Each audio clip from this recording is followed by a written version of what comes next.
Buenos días, alumnos.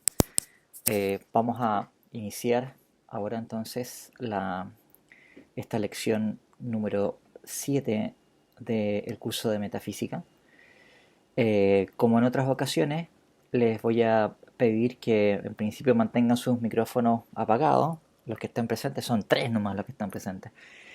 Y si alguien quiere hacer una pregunta o envíe un chat o ocupamos esta función de mano arriba y ahí les doy la palabra, ustedes formulan la pregunta para todos y seguimos adelante.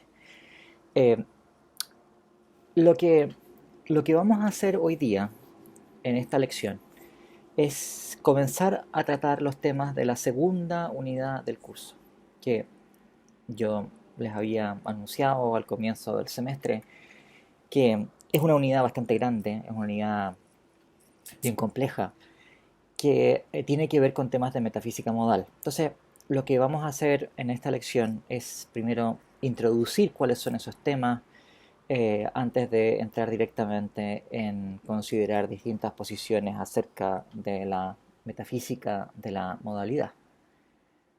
Voy a compartirles las notas del curso eh, para en fin, mostrarles algunas cosas. Este texto, por supuesto, ustedes lo tienen disponible, ¿no? Que parece como unidad 3 en las notas del curso, además. No como unidad 2, porque no estamos viendo todas las cosas que aparecen en las notas. No hay tiempo para eso. ¿Bien? Ok, entonces, eh, qué es lo que designamos por modalidad? Modalidad designa el carácter en virtud del cual un hecho o también una proposición es necesaria, posible, imposible o contingente. Eh, Usualmente el carácter necesario, posible o contingente que tenga un hecho o estado de cosas se ve reflejado o está conectado con el carácter necesario, posible, imposible o contingente de las proposiciones que están enunciando tales hechos.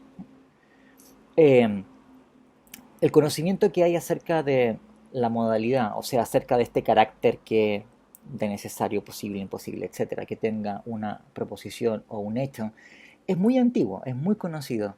Habría que decir, casi desde que comienza la filosofía como tal, hay reflexiones acerca de este carácter. Ustedes pueden encontrar, por ejemplo, que Aristóteles ya en los primeros analíticos dedica gran parte de su tratamiento acerca del silogismo a considerar cómo funcionan silogismos en donde las premisas tienen este carácter modal.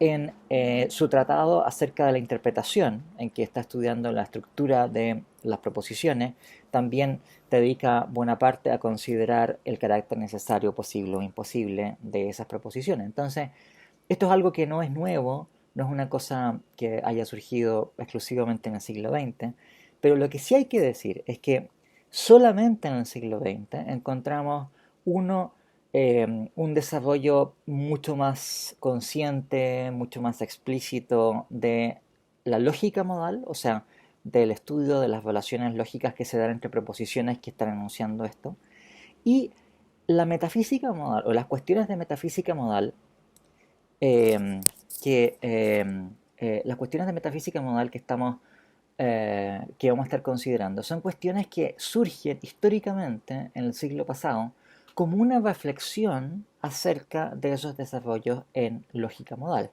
Entonces, podría decir, aquí hay una estructura o un orden histórico en donde, por supuesto que todos nosotros intuitivamente estamos permanentemente pensando en términos de posibilidades o de cosas que no podrían ser de otra manera, esto es que son necesarias. O sea, no son nociones ajenas a nuestra forma ordinaria de acceder al mundo.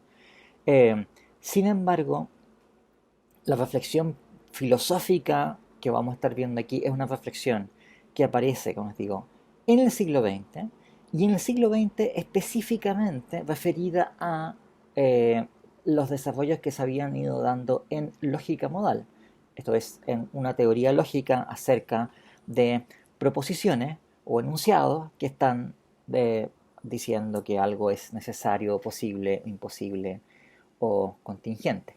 Entonces, quiero yo, em, antes de entrar directamente en las posiciones en metafísica modal, contarles un poco de ese desarrollo en el siglo pasado y por qué razón ese desarrollo es el que conduce a preguntas que tienen un carácter metafísico, ¿no?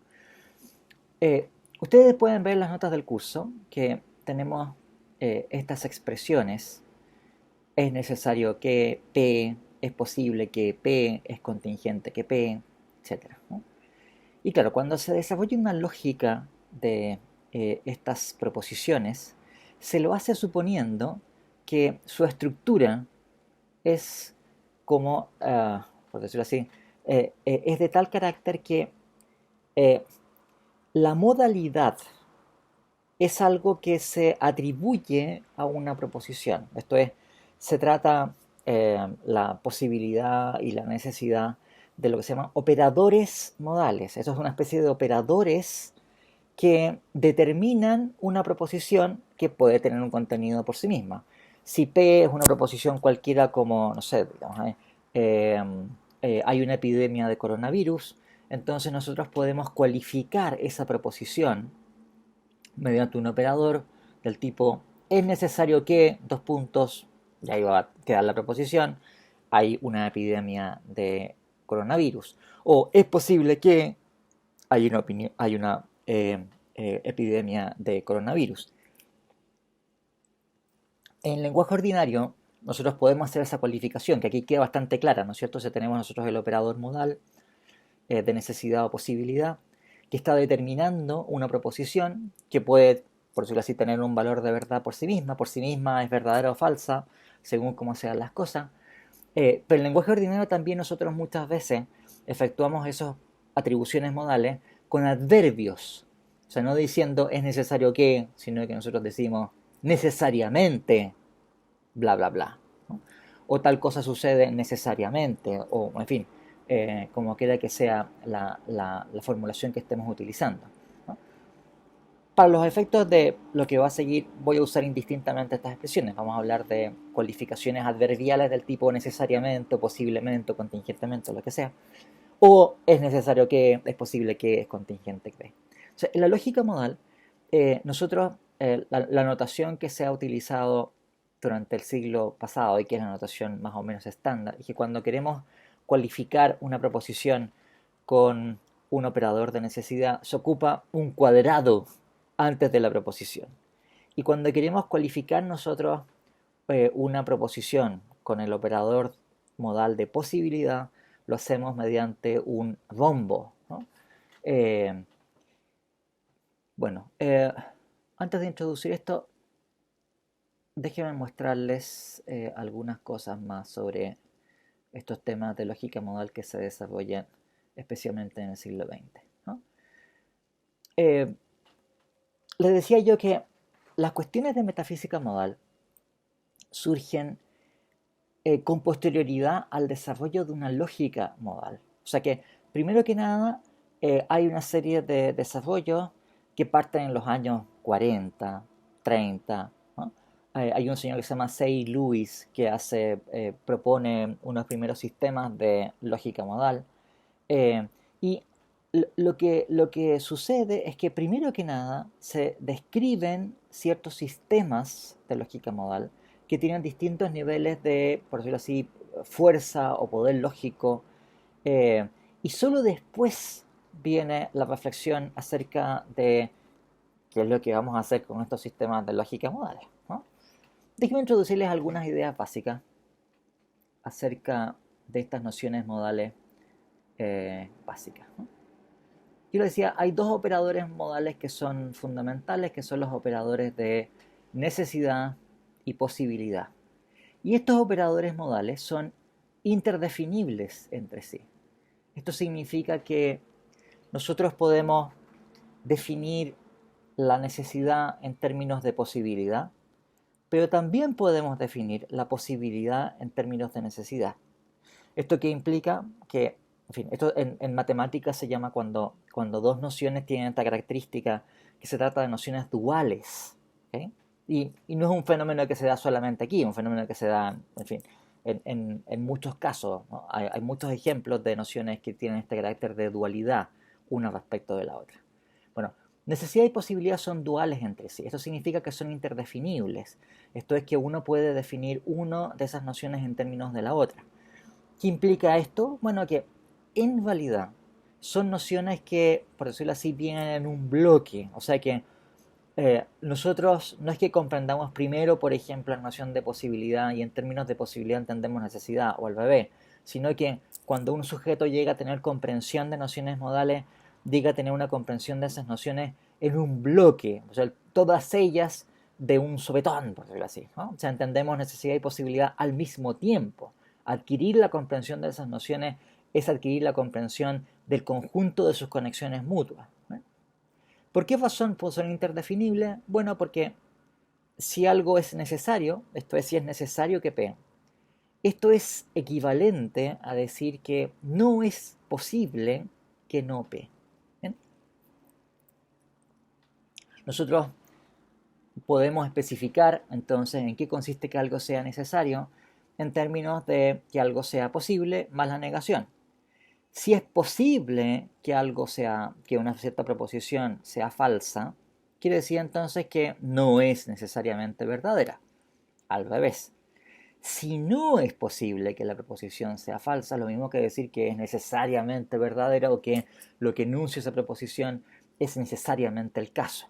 Y podemos hacer lo mismo respecto de la posibilidad, que algo sea posible, que una cierta proposición sea posible, o que el estado de cosas o hecho que está siendo enunciado por la proposición sea posible, es equivalente a decir que no es necesario que esa proposición sea falsa o que no sea el caso lo que está siendo enunciado por la proposición.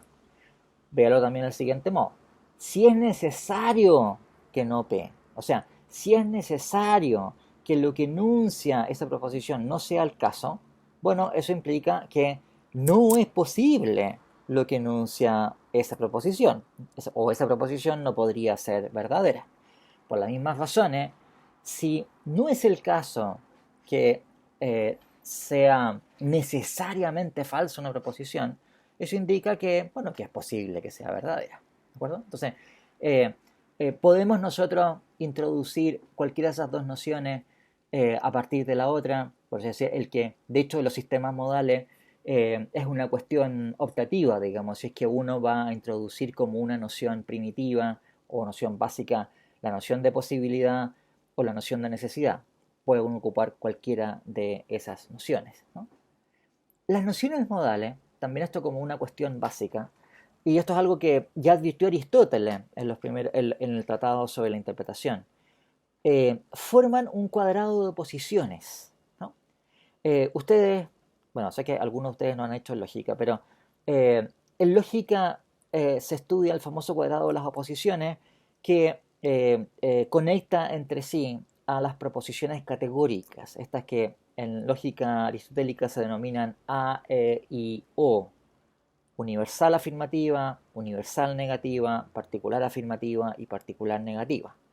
Y uno puede disponer las relaciones de oposición que se dan entre estas proposiciones mediante un cuadrado, en donde vienen reflejadas cuál es el tipo de conexión lógica que se da entre ellas. Una proposición universal afirmativa es una proposición del tipo todo S es P, o si vamos a colocarlo con, en fin, con, eh, con un ejemplo más concreto, todos los griegos son mortales, por ejemplo, todos los hombres son mortales, ¿no? Una universal negativa es ningún hombre es mortal, una particular afirmativa es algún hombre es mortal, y una particular negativa es algún hombre no es mortal. Bueno, el cuadrado de las oposiciones describe el tipo de relaciones lógicas que se dan entre estos tipos de preposiciones que versan acerca de si todos o algunos de los S son o no son P. ¿De acuerdo? Bueno, lo que es curioso aquí es que las mismas relaciones lógicas, exactamente las mismas relaciones lógicas que ustedes habrán estudiado en lógica acerca de las relaciones entre preposiciones categóricas, se dan respecto de preposiciones modales. La diferencia es que ahora en vez de tener una universal afirmativa, esto es todo S es P, lo que vamos a tener es que es necesario que P. En vez de la universal negativa vamos a tener que es necesario que no P. En vez de la particular afirmativa vamos a tener es posible que P.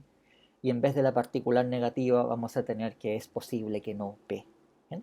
Aquí, ¿cuáles son bien, las relaciones que son más importantes? Bueno, que es necesario que P y es necesario que no P son contrarias entre sí.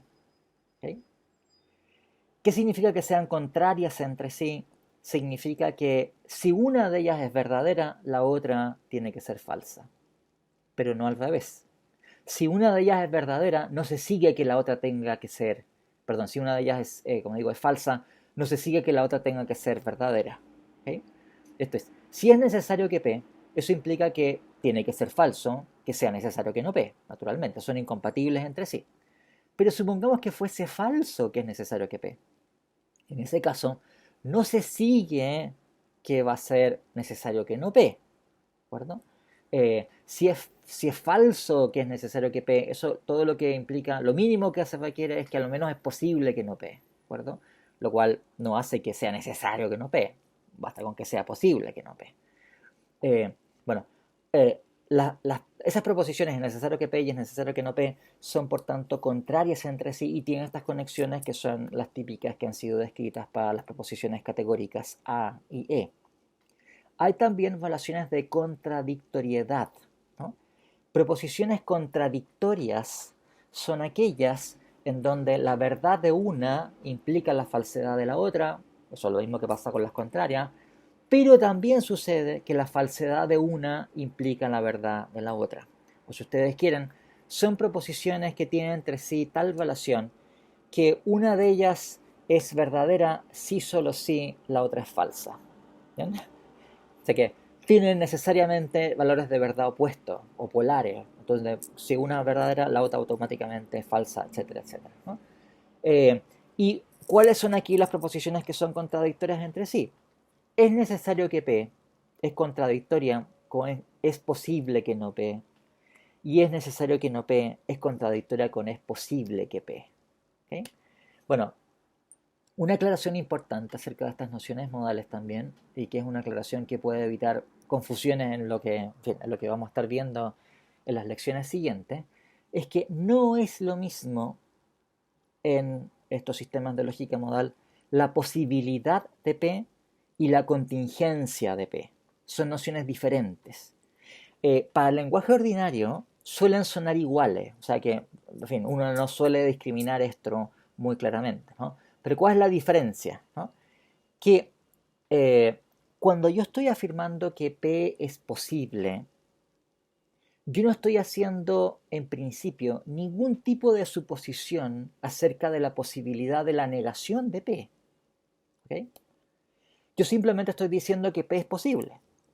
Eso es compatible con que también P no se, o sea, con que sea posible que no P, y también es compatible con que sea necesario que P. O sea, en lógica modal se sigue trivialmente que la necesidad de P implica la posibilidad de P, ¿no? Ahora, cuando nosotros queremos explícitamente sostener que la proposición P es posible, pero también es posible su negación, ¿de en ese caso decimos que P es contingente. ¿Okay? En ese caso, por decirlo así, el contenido de decir que una proposición es contingente o que el hecho que está siendo enunciado con la proposición es contingente es más que simplemente decir que se trata de una proposición posible o de un estado de cosas posible. Estamos diciendo que es posible tanto lo que está siendo anunciado por la proposición como es posible lo que está siendo anunciado por la negación de la proposición. ¿Okay? Entonces, si lo vamos a formular, la contingencia de P es decir que es posible que P y es posible que no P. Por tanto, no es lo mismo decir que P es posible a que es posible a que P es contingente. Esta es una confusión frecuente, o sea, en mi experiencia normalmente esa es una típica pregunta y la gente dice, bueno, pero a ver, si algo es posible también podría ser posible que no. No, viejo, no es lo mismo. La posibilidad aquí se toma como una noción más débil que la noción de contingencia. Y como es más débil que contingencia, se sigue de la necesidad de P. ¿De acuerdo? Ahora, si ustedes se dan cuenta, sería absurdo decir que si P es necesario, se sigue entonces que P es contingente. Eso es contradictorio simplemente, ¿no? Es decir, que podría ser falso que P. Y no, cuando decimos que es posible que P, estamos diciendo simplemente, mira, podría ser el caso que P. Y eso es compatible con que P sea necesario. O si ustedes quieren necesariamente, o sea, trivialmente se sigue que si P es necesario, tiene por lo menos que ser posible, ¿no? O sea, de otra manera sería imposible, lo cual es absurdo, ¿no? Ahora, ¿cuál es me parece que alguien tiene el micrófono abierto. Al quien tenga el micrófono abierto, que lo chequee para que no tengamos problemas con esto. Entonces, bien, esas son nociones básicas de lógica modal. ¿Y qué es lo que sucede desde los años 40 en adelante? Que se comienzan a describir distintos sistemas de lógica modal. Sistemas axiomatizados, o sea, sistemas que vienen descritos porque lo que diferencia un sistema modal de otros es que estamos introduciendo distintos axiomas a partir de los cuales se derivan las verdades lógicas eh, que se pueden deducir a partir de ello, ¿no? Y teníamos distintos sistemas de lógica modal, algunos de ellos que, por decirlo así, eran más fuertes porque nos permitían inferir más cosas y otros más débiles porque permiten inferir menos cosas, ¿no? Y nadie sabía exactamente por qué razón deberíamos nosotros aceptar un sistema u otro, ¿no? O sea, si ustedes quieren, cuando se trata de lógica clásica, hay cierta, en fin, después de un cierto tiempo, hay un cierto control sobre cuál es la totalidad de verdades lógicas que se deducen a partir de ciertos axiomas, qué sistemas de axiomas son equivalentes entre sí, etc. En cambio, en lógica modal, el problema que había hasta los años 60, ¿vale? Hasta el año 59, que es el año crucial, es que nadie tenía idea por qué razón deberíamos aceptar un sistema modal más bien que otro. ¿Por qué deberíamos aceptar ciertos axiomas en vez de otros, ¿no? Entonces deben contarles algunos sobre estos sistemas. Algunos de ellos tienen mucha importancia filosófica. Eh, un sistema mínimo, por decirlo así, de lógica modal es un sistema que admite los siguientes axiomas. En la literatura, los sistemas de lógica modal que admiten estos axiomas se llaman sistemas del tipo T. Ahora no me acuerdo exactamente por qué razón los llaman T, pero al final hay una razón histórica para que se los llamen de esta manera, ¿no? Por lo menos este señor Say Lewis, cuando hizo sus primeros trabajos, él describió 5 sistemas de lógica modal y los llamaban sistemas S1 por System 1, System 2, etc., ¿no? S1 a S5, ¿no?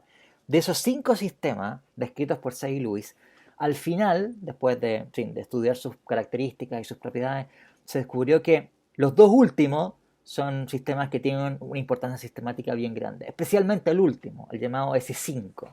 Entonces, ustedes se van a topar, vamos a mencionar más adelante, que hay cosas filosóficamente importantes que valen en S5 y no en S4, ¿de acuerdo? Entonces, S5 es un sistema que tiene ciertas peculiaridades que lo hacen filosóficamente interesante y, bueno, S4 también, pero, pero por otras razones, ¿no? Ahora, ¿qué va a ser el sistema T? El sistema T es un sistema que uno puede caracterizar mediante la introducción de 2 axiomas que son bastante intuitivos. O sea, si ustedes quieren con T, no hay realmente demasiados problemas, ¿no?, en pensar que la modalidad debe satisfacer esos 2 axiomas.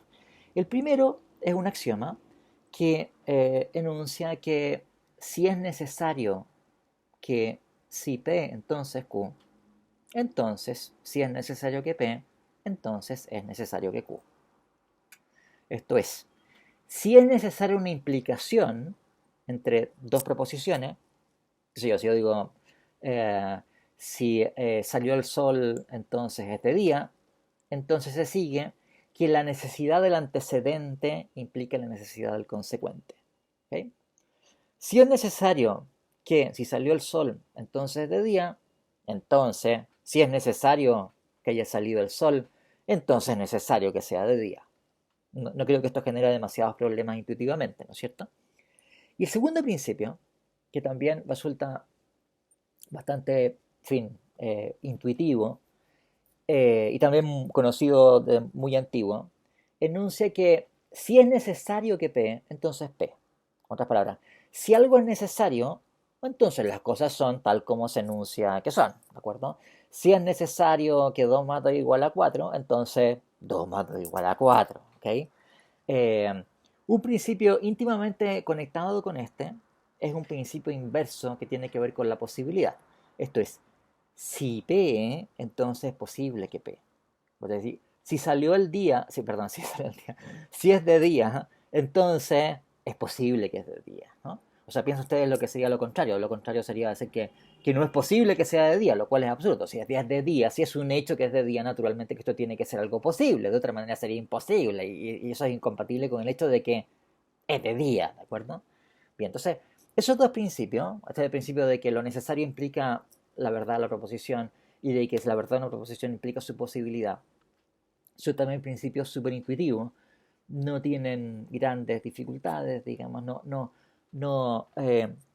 son principios que sean difíciles de aceptar como válidos cuando uno está tratando acerca de la modalidad, de la posibilidad y la necesidad, ¿no? Estos principios también, como digo, son muy conocidos, ya los conocían los medievales con ciertos adagios. El primero, el principio según el cual si es necesario que P, entonces P, eh, lo conocían ab necesse ad esse valet consequentia, ¿no? El segundo principio es eh, ab esse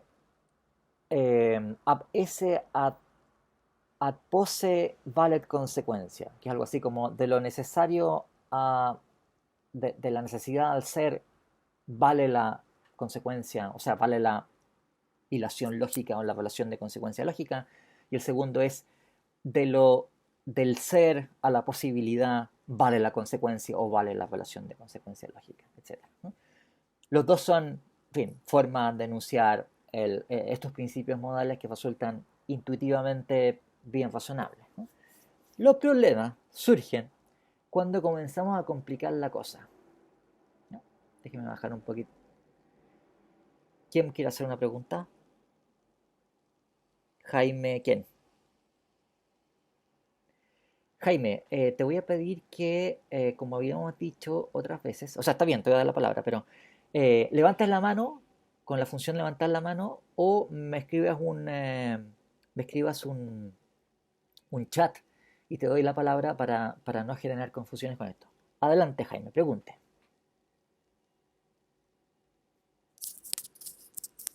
No te preocupes, pero es para aclararnos y pregunta. Mm.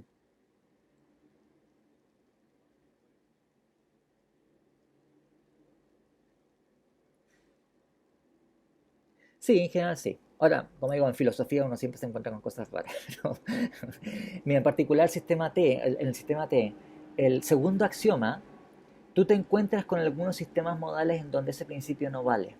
Pero ¿qué pasa con esos sistemas modales? Son sistemas modales que en realidad ocupan el mismo aparato, pero quieren formalizar otra cosa, ¿no? Por ejemplo, tú puedes ocupar básicamente casi la misma estructura que estoy describiendo para formalizar o especificar las nociones normativas, o sea, nociones sobre lo que es obligatorio y lo que está permitido.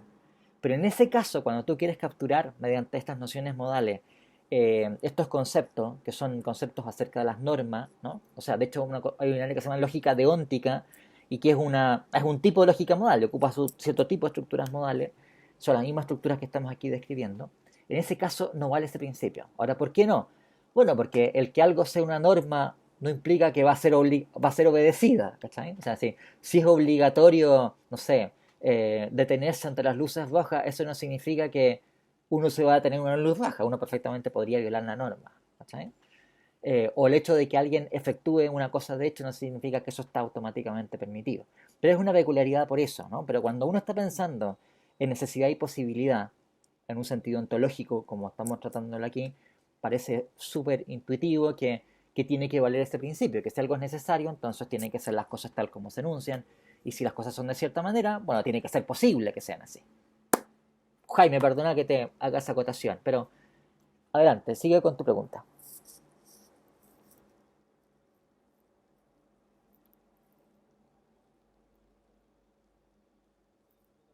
Ujú.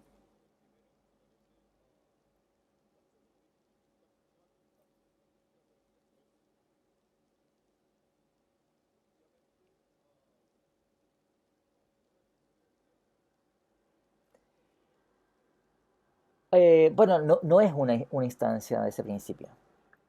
¿Por qué no? Porque en el principio de identidad lo que tú tienes es que tienes un conditional en donde el antecedente y el consecuente son lo mismo. ¿Cachai? Ahora, si tú quieres, aquí en el antecedente y consecuente tienes tu P, pero no es lo mismo porque el antecedente tú tienes P cualificado por el operador modal de necesidad. Y en la otra instancia, bueno, sucede la situación inversa, es que lo que tú tienes cualificado por un operador modal ahora de posibilidad es el consecuente, ¿no? Pero efectivamente tienes tu P, el antecedente y el consecuente. Pero, en fin, pero no es una instancia, como te digo, del principio de identidad. Eh,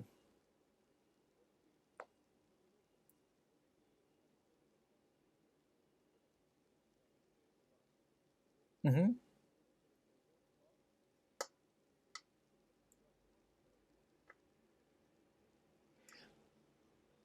No, no, o sea, no son derivación de un principio, Jaime, son principios para los cuales no podemos dar demostración, sino que son aquellos puntos de partida a partir de los cuales nosotros demostramos otras cosas.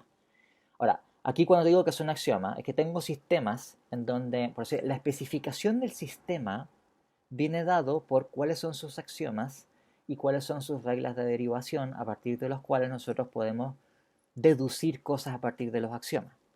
Y efectivamente en los sistemas modales, estos son los puntos de partida, ¿cachai? Son puntos de partida a partir de los cuales tú demuestras cosas. Ahora, ¿qué significa eso? Es que no tenemos nosotros demostración dentro del sistema de esos axiomas.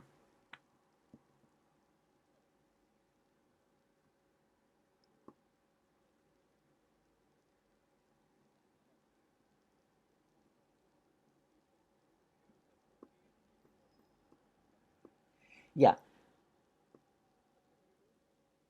a ver, déjame reformularla, Jaime, a ver si te entiendo bien. Me parece lo que tú estás preguntando es lo siguiente. Cuando Aristóteles habla de axiomas en los segundos analíticos, está hablando de principios que son efectivamente evidentes para cualquier sujeto racional, ¿no? Hay ahí una discusión particular porque, en fin, también deberían incluirse como axiomas cosas que nosotros llegamos a conocer por inducción, por ejemplo, cosas así. Pero en principio es eso, ¿no? Ahora, cuando en lógica y en teoría sobre sistemas formales, en el siglo XX en adelante, ¿no? Y ahora, ¿no? Cuando tú a un lógico lo escuchas hablar de un axioma, él la verdad es que no está pensando en un principio que va a resultar más o menos evidente. Podría ser un principio que no es evidente, ¿de acuerdo? Pero simplemente es un principio que yo lo ocupo como punto de partida para efectuar otras derivaciones. Y a lo mejor, como digo, no va a ser un principio que va a ser inmediatamente evidente para nosotros. Con los axiomas que te voy a indicar ahora, que vamos a indicar ahora, vamos a ver ustedes qué pasa eso. Que son así por decir, son enunciados que son útiles porque uno puede derivar a partir de ellos un montón de cosas, pero a lo mejor no son aquellos que resultan más intuitivos. Déjame colocarte un ejemplo, por ejemplo, en lógica de preposiciones, ¿no? Cuando una lógica de preposiciones, o sea, lógica que versa sobre P, Q y conectivos lógicos, algo que es súper intuitivo, súper intuitivo, es por ejemplo lo que tú enunciabas al principio de identidad, ¿ya? O sea que P, si P, entonces P, ¿ok? Es súper intuitivo, también es súper intuitivo el principio de no contradicción. No es el caso que dos puntos, abre paréntesis, P y no P, cierra paréntesis, ¿no? O, qué sé yo, lógica clásica al principio de tercio excluso, P o no P. Sin embargo, en todos los sistemas de lógica proposicional, esas tesis son teoremas, no son axiomas. ¿Está ahí? Ahora, ¿por qué? No porque sean más o menos evidentes, sino que tiene que ver con qué son los puntos de partida a los cuales tú vas a seguir las derivaciones. Entonces, desde Frege en adelante, los axiomas han sido otras tesis, ¿no? Y lo mismo pasa en principio de matemática de Russell y lo mismo pasa en fin, en otros sistemas de axiomas. De hecho, con el paso del tiempo, los lógicos se dan cuenta que tú puedes tener distintos sistemas de axiomas que son equivalentes porque permiten demostrar lo mismo. O sea, tú tienes una masa de proposiciones que tú puedes demostrar a partir de bases de axioma que van a ser diferentes entre sí, pero que tú sabes, en fin, porque se puede demostrar, que son equivalentes porque tú todo lo que puedes demostrar a partir de una base lo puedes demostrar a partir de la otra.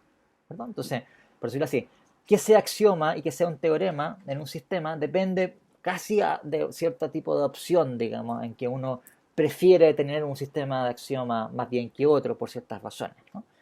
Bien, entonces, cuando digo aquí que son axiomas, estoy diciendo que son axiomas del sistema que lo usan los lógicos, ¿no? O sea, son principios a partir de los cuales vamos a deducir otras cosas. Pero eso no tiene que ver con que van a ser automáticamente más evidentes para nosotros, ¿no? Como te digo, los axiomas que vamos a ver ahora son axiomas que no son muy evidentes, ¿no? Es más, el problema que tenía la gente entonces es decir, bueno, a ver, pero ¿cómo seleccionamos aquí? ¿Cuál es la lógica modal verdadera, por decirlo así? ¿Cuál es la lógica modal que realmente vale para los enunciados modales? Cuando tenemos todas estas teorías distintas, sabemos que son distintas, no son equivalentes entre sí, sabemos que unos sistemas son más fuertes que otros y incluyen a los demás, pero por decirlo así, la situación es cómo vamos a optar entre esto. No es muy sencillo hacerlo, ¿no? Déjame continuar, Jaime, con esto y después preguntamos de nuevo, sí, seguimos con las preguntas para aclarar dudas, ¿no? Debo contarles ahora los axiomas, nuevamente en este sistema de los lógicos, eh, que caracterizan otros sistemas de lógica modal que incluyen el que hemos visto. O sea, el sistema que hemos visto se llama sistema T y que depende de estos dos principios que son, como digo, relativamente intuitivos. Pero los sistemas que vamos a ver ahora dejan de ser tan intuitivos fundamentalmente porque aquí aparecen operadores modales iterados. Y aquí nuestras intuiciones, por decirlo así, preteóricas, ya no comienzan a funcionar tan bien, ¿no? O sea, piensen ustedes, por ejemplo, el axioma o uno de los axiomas que es característico de un sistema que se llama sistema B. También hay unas razones históricas por las cuales se llama este sistema de esa manera, ¿no? En honor a Brouwer, que era un matemático. Entonces, no sé por qué cosa específica hizo Brouwer, pero se lo llama en honor a él sistema B o sistema de Brouwer. Bueno, el axioma dice lo siguiente: si P, entonces es necesariamente posible que P. ¿Ok? Ya, bien. ¿Qué quiere decir esto? ¿Qué significa decir que algo sea necesariamente posible? Claro, si ustedes se dan cuenta, el principio que teníamos, que era más o menos parecido en el sistema T, es que si P, entonces es posible que P. No hay ni un problema, ¿de acuerdo? Nuestras intuiciones funcionan. Claro, de esta manera sería imposible, por supuesto que tiene que ser posible. Pero ¿qué significa decir que es necesariamente posible, ¿no? Hay otro principio que es equivalente a este y que se enuncia así, que si es posiblemente necesario que P, entonces P. Y nuevamente dice diantres. Claro, uno puede saber que los lógicos, como digo, pueden saber que uno puede derivar un montón de cosas si uno agrega estos axiomas a los anteriores. Y tenemos un sistema, por decirlo así, más fuerte que el anterior, que agrega estos otros supuestos, este supuesto adicional. Pero, pero ¿cómo vamos a discriminar aquí? O sea, ¿es válido eso? O sea, ¿vale respecto a la modalidad metafísica? Que si algo es el caso, entonces tiene que ser necesariamente posible que las cosas sean así. ¿Qué significaría decir que no son necesariamente posibles? ¿Se dan ustedes cuenta que cuando comenzamos a usar nosotros operadores modales iterados, o sea, operadores modales que se aplican sobre otros operadores modales, ya queda la escoba, porque aquí nuestras intuiciones ya no comienzan a funcionar, ¿no? O sea, y pienso ustedes que esto además se puede multiplicar. Nosotros podemos después seguir iterando operadores. Tenemos que es posiblemente, necesariamente posible que P. ¿Qué es eso? ¿Qué diablos es eso? ¿No? Otro sistema modal que también es diferente al sistema B, y este es uno de los sistemas que fue descrito por Say y Lewis. ¿Se acuerdan que les comenté? Lewis describió 5 sistemas, lo llamó S1, S5, una terminología no muy original, pero bien. Entonces, el cuarto de estos sistemas, el sistema S4, se caracteriza porque uno, a los dos axiomas iniciales, a los axiomas del sistema T, que habíamos indicado, o sea, si es necesario que si P, entonces Q, entonces si es necesario que P, entonces es necesario que Q, y si es necesario que P, entonces P, agregamos el siguiente supuesto adicional, que si es necesario que P, entonces es necesariamente necesario que P. Hay una formulación equivalente a este principio, y que dice lo siguiente: que si es posiblemente posible que P, entonces es posible que P. Ahora, nuevamente, Dicen, a ver, ¿qué intuiciones tenemos nosotros sobre esto? ¿Qué diablo está diciendo esta cuestión? ¿Qué significa decir que algo es necesariamente necesario? ¿O qué significa decir que algo es posiblemente posible? O, piénsate en lo que sucedería si comenzamos a iterar además y a agregarle operadores modales y comenzamos a decir, bueno, es necesariamente necesario, o necesariamente necesario. ¿Es lo mismo que decir que es necesariamente necesario? ¿O es distinto decir que necesariamente necesario que P a decir que es necesariamente necesario que P? No tenemos idea, por eso así. O nuestras intuiciones ya dejan de funcionar cuando estamos en estos supuestos. Pero claro, podemos formular esto. Y es más, los lógicos se dieron cuenta que habían cosas que se podían derivar a partir de estas, ¿no? Eh, por último, otro supuesto más, que el S5. ¿Ya? Este es el quinto sistema. Y aquí también tenemos modalidades iteradas, que son las siguientes. Si es posible, el axioma o uno de los axiomas característicos es, si es posible que P, entonces necesariamente posible que P. Una formulación equivalente es que si es posiblemente necesario que P, entonces necesario que P. Nuevamente, bueno, a lo mejor algunos de ustedes tienen unas intuiciones fantásticas así y lo cacha al tiro, pero en principio yo, en fin, a mí por lo menos no me suena a nada esto. O sea, si yo lo considero por sí mismo así, o sea, ¿por qué razón habría de aceptarlo o no aceptarlo? No tengo idea, digamos, no me suena a nada esta cuestión, ¿no? Mas los lógicos se dieron cuenta, esto en los años 40, 50, que cuando uno introduce estos sistemas con mayor fuerza, lo que sucede además es que uno puede reducir los operadores modales iterados. Por ejemplo, en S5 se sabía ya entonces que uno podía tener una fila con n operadores modales y cualquier fila con n operadores modales siempre podría ser reducido finalmente por una serie de pasos lógicos o bien a necesario o bien a posible. En S4 se sabía que uno podía hacer esa reducción pero menos, ¿no? En T, en cambio, ustedes cada vez que aplican un operador modal sobre un operador modal adquieren una modalidad distinta. Entonces tienen en principio infinitas modalidades diferentes. ¿Cachai? No solamente tienen necesario posible, sino que también tienen necesariamente posible, posiblemente necesario, y necesariamente posible, y posiblemente necesario, y necesariamente posible, etc. ¿no? Y así al infinito, ¿no? En ese 5 en cambio, ustedes saben que cualquiera sea el número de operadores modales iterados, ustedes al final van a tener o necesario o posible, ¿no? Eso se sabía. Ahora, ¿qué implica eso? Nadie tenía la menor idea de, como os digo, de qué estamos hablando aquí, por qué habríamos de preferir uno de estos sistemas en relación a otro, etcétera, ¿no? Bien, entonces, eh, la situación que se daba es que, uno, por supuesto, la necesidad y la posibilidad son temas filosóficamente importantes, eso es sabido de Aristóteles, o vayan ustedes a Kant, o a Leibniz, o a Hegel, todo el mundo ha hablado en términos de necesidad y posibilidad, ¿de acuerdo? O sea que está claro que son temas filosóficamente importantes. Estábamos claros, o sabíamos, que había formas de, por decirlo así, especificar o formalizar o precisar las relaciones lógicas entre estos enunciados de varias maneras distintas con estos sistemas, por lo menos estos sistemas que les estoy yo indicando. Eh, y tercero, no tenemos idea cómo seleccionar entre ellos, ¿no? No sabemos cuál es la lógica válida para uno de ellos. Ahora, si es un tema filosóficamente importante, necesidad y posibilidad, por supuesto que esto es filosóficamente muy relevante. O sea, aclararnos sobre cuál es el sistema lógico que realmente es válido para la necesidad y la posibilidad es algo filosóficamente sustantivo, porque los hechos acerca de lo necesario y posible son filosóficamente sustantivos, ¿de acuerdo? Entonces, nos encontramos con que pues, ese desarrollo lógico genera un problema filosófico. Ok, a ver, como acotación general sobre esto, en las notas del curso, al final de la unidad 3, ustedes van a encontrar un apéndice que explica con mucho más detalle del que estoy yo dándoles aquí estas nociones modales, ¿no?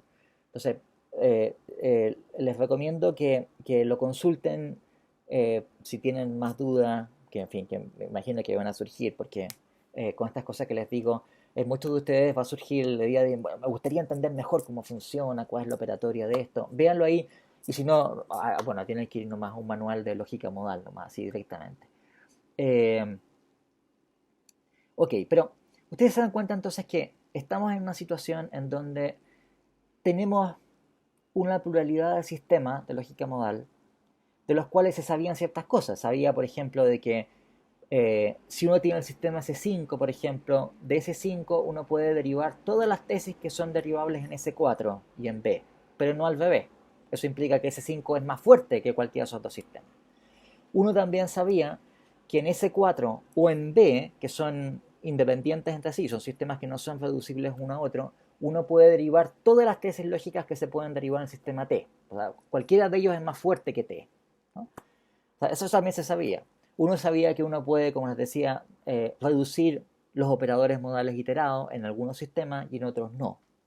Entonces, en S4 y en B uno tiene un número finito de operadores modales, porque uno puede reducir cuando tiene varios iterados a ciertas formas típicas, pero no me acuerdo ahora cuántos eran, creo que en S4 eran 7, o algo así, operadores modales distintos que se forman iterando los unos con los otros. En T, en cambio, no hay ni una manera de reducir ni una cuestión, así que son infinitos, ¿no? Eh, Bien, pero ahí estamos, digamos, ¿no? O sea, teníamos un problema muy grave para entender de qué se trataba todo esto, ¿no? Además, había problemas puramente formales que aquí estaban aquí, en particular porque no había ninguna semántica de los enunciados modales. ¿Qué quiere decir esto, una semántica? ¿No? Cuando ustedes van a lógica de proposiciones o lógica de predicado, o sea, lógica en donde hablamos sobre para todo X o todo es P, etcétera, etcétera, los lógicos a comienzos del siglo XX habían desarrollado lo que se llama una semántica, o sea, una manera de especificar las condiciones de verdad de esos enunciados, por los cuales nosotros podíamos definir la noción de validez lógica para esos enunciados y también la noción de consecuencia lógica para esos enunciados. Ahora ustedes pueden decir, pero obvio que eso se entiende. Sí, se entiende, pero los lógicos lo que hicieron, lógicos matemáticos, es precisar estas nociones, ¿no? De manera que, por ejemplo, en lógica de proposiciones, ustedes recordarán que uno puede saber cuándo una fórmula es una tautología, por ejemplo, o una contradicción, simplemente haciendo un chequeo de en qué casos el enunciado es verdadero y en qué casos es falso. Ahora, cuando un enunciado es verdadero en lógica de proposiciones, no importa cómo sean interpretadas sus variables, o sea, las variables en lógica de proposiciones son proposiciones, P, Q, ¿no es cierto?, R, etc., la típica forma en que se especifican las variables ahí, y tienen dos valores posibles, verdadero o falso. Entonces uno puede saber, por ejemplo, cuando una fórmula en lógica de proposiciones es verdadera o falsa según cuál sea el valor que tengan P y Q, o, en fin, o las variables proposicionales que ahí aparecen. Eso se llama una semántica para un sector de lógica, ¿no? Ahora, cuando uno tiene una semántica para un sector de lógica, entonces, como les digo, uno puede definir la noción de validez lógica para un enunciado, que es lo siguiente. Un enunciado es lógicamente válido cuando, no importa cómo sean interpretadas sus variables, siempre va a ser verdadero, ¿ya? Y uno puede chequear esto. Entonces, en lógica de proposiciones o lógica de predicado, ustedes tienen una situación en donde eh, todo aquello que resulta lógicamente válido, ustedes pueden, por ejemplo, después probar que es demostrable a partir de ciertos axiomas. O al revés, ustedes pueden probar que todo lo que puede ser derivado a partir de ciertos axiomas resulta lógicamente válido, ¿no? Entonces, cuando uno tiene especificadas las condiciones de verdad para un enunciado con esta manera, este nivel de precisión, ustedes pueden entonces, por decirlo así, efectuar estos chequeos de nivel superior. Entonces ustedes pueden saber si un sistema de axiomas, por ejemplo, nunca va a permitir derivarme a partir de los axiomas una fórmula que no sea lógicamente válida. Ahora, lógicamente válida especificada según estos criterios semánticos. O también uno puede demostrar que toda fórmula, por ejemplo, que es lógicamente válida, según estos criterios que son puramente semánticos, es demostrable a partir de un sistema de axiomas. De hecho, estas dos propiedades que le estoy yo indicando son propiedades que se conocen en lógica como las propiedades de consistencia de un sistema y de completitud de un sistema. Y bueno, siempre cuando uno trata de un sistema, son propiedades que son importantes que uno en algún punto u otro logre descubrir. O sea, los lógicos matemáticos, entre otras cosas, la cosa que típicamente hacen es que cuando están enunciando un sistema van a chequear si acaso es completo, por ejemplo, o si acaso es consistente. Y para eso tienen que hacer jugar los axiomas de la teoría, lo que se puede derivar a partir de los axiomas, con estas otras nociones que son semánticas. Bueno, ¿qué pasaba en lógica modal? No había ninguna semántica. Nadie tenía idea qué es lo que, en fin. O sea, ¿y por qué razón sucede eso? Porque, porque lo que tenemos son enunciados en donde no vale, no importa si las proposiciones son simplemente verdaderas o falsas, verdaderas o falsas de hecho, sino que estamos diciendo otra cosa distinta, estamos diciendo que son necesariamente verdaderas o posiblemente verdaderas. Y para que sean necesariamente verdaderas, no basta con que sean de hecho verdaderas. Se requiere algo más. ¿Pero qué? ¿No? Entonces, no había una semántica para enunciados en lógica modal. Ahora, alguien hizo un chat o hizo una pregunta. Perdón, que vamos a... Jaime, adelante, por favor.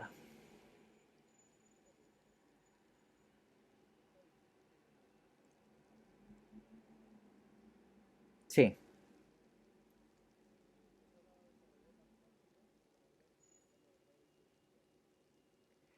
claro, claro.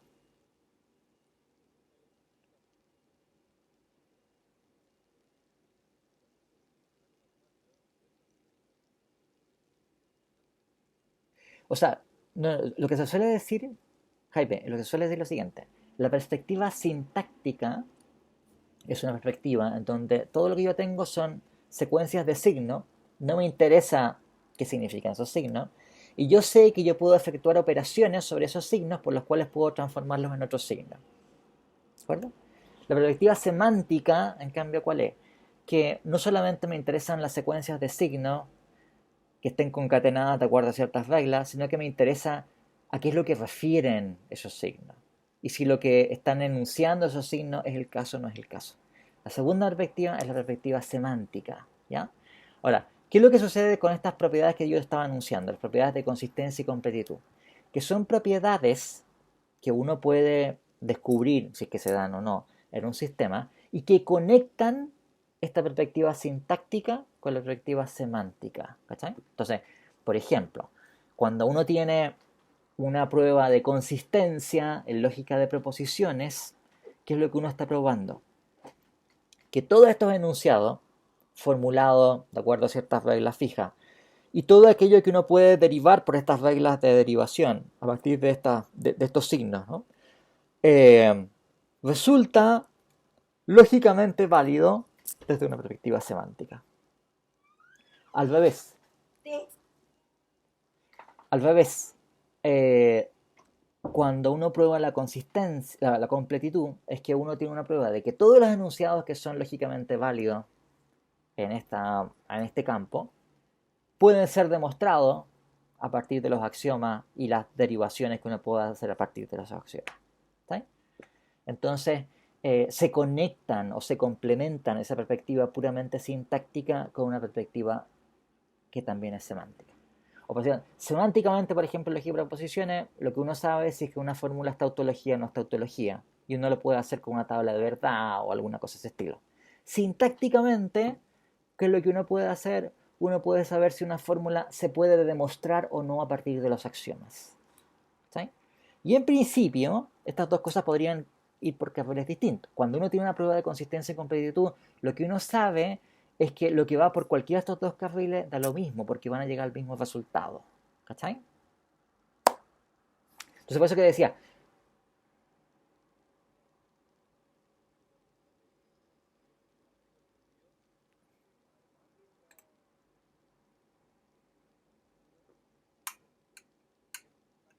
Uh -huh.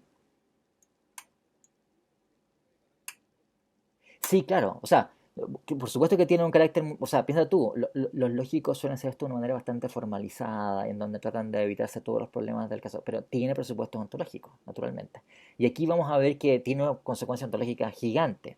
O sea, cuando se trata de verdad, falsedad, imagínate, digamos, ¿no? Está detrás de las nociones de verdad y falsedad. Pero En lógica modal, ¿qué es lo que sucede? ¿No? Además estamos como más o menos en la hora, así que voy a dejar esto y vamos a quedar aquí y la próxima lección vamos a seguir explicando esto. ¿Qué es lo que pasó aquí? Bueno, que el año 59 se publica un paper que se llama A Completeness Theorem in Modal Logic. Un paper que fue publicado por un pequeño joven prodigio que es Saul Kripke. La publicó en el Journal of Symbolic Logic, en el año 59, ¿no? En donde lo que hace este señor, Kripke, que a la sazón tenía 17 años cuando publicó este paper, es que inventó una semántica para lógica modal. Y con esa semántica lógica modal probó que respecto de distintos tipos de semántica, S4, S5, B y T eran completos respecto a esa semántica. ¿Ok? O sea, eso fue un salto gigantesco por eso es para lógica modal. Y la semántica que introdujo Saul Kripke fue una semántica de mundos posibles. Y aquí aparece esta palabrita o esta expresión que, en fin, que vamos a tener que hacer tantas vueltas en la filosofía contemporánea. Porque la especificación de las condiciones de verdad de los enunciados modales, que en principio tenía que ver con una cuestión formal, se hace en términos de mundos posibles. Ahora, la expresión ya la había ocupado Leibniz, ¿no? Es una expresión, o sea, en fin, hay historiadores de la lógica que sostienen que una idea, que no con el mismo nombre, pero básicamente la misma idea, había sido también utilizada por Duns Scoto en el siglo, fines del siglo XIII, comienzo del XIV. En fin, no sé si sea efectivamente así o no, pero en el siglo XX la introducción de la idea de mundos posibles se produce porque es requerida para hacer sentido de cuál es la diferencia entre estos sistemas que estamos nosotros indicando. Se necesitaba la introducción, o sea, fue necesaria la introducción de esta idea de mundo posible porque fue la manera de entender en qué consistiría la validez lógica de los enunciados, de qué se trata cuando tenemos lógicas del tipo T o B o S4 o S5, ¿no? Y y cuando introducimos nosotros este parataje de mundos posibles, también se hace comprensible cuál es la diferencia entre estos sistemas. Que si lo voy a dejar enunciado, vamos a continuar con esto, como digo, la próxima semana, en las próximas lecciones. Pero ¿cuál es la diferencia? En fin, ahora que se los voy a enunciar, va a sonar esto muy misterioso, pero en fin, vamos a ver que no es tan misterioso. Pero la idea es la siguiente. La lógica de tipo T es una lógica que especifica las fórmulas que son, o las proposiciones que son lógicamente son válidas, cuando uno supone que los mundos posibles son accesibles a sí mismos. ¿Ya? Accesible, por lo menos va a ser una cuestión como, suena como una cuestión como de viajes entre mundos posibles, ya como un mundo posible accesible a otros, como que uno puede hacer viajes entre mundos, una cuestión así, pero los sistemas B, el sistema B, es el sistema que resulta válido cuando las relaciones de accesibilidad entre mundos posibles son simétricas. O sea, si un mundo posible es accesible desde el mundo 2 es accesible desde el mundo 1 también tiene que ser accesible desde el mundo 2. Los sistemas S4, el sistema S4 es el sistema que especifica las fórmulas que son válidas cuando uno supone que las relaciones de accesibilidad entre mundos posibles son transitivas. Y el S5 es la lógica que especifica la validez o las fórmulas que son válidas cuando uno supone que las relaciones de accesibilidad entre mundos posibles son reflexivas, simétricas y transitivas. ¡Terén! Bien, entonces, yo sé que esto puede ser hoy día un poco violento, pero vamos a tener que quedar en este punto. Y continuaremos, señores, la próxima semana, las siguientes lecciones. Y eso sería que tengan un fructífero triduo pascual estos días y nos estaremos viendo más adelante. Hasta luego.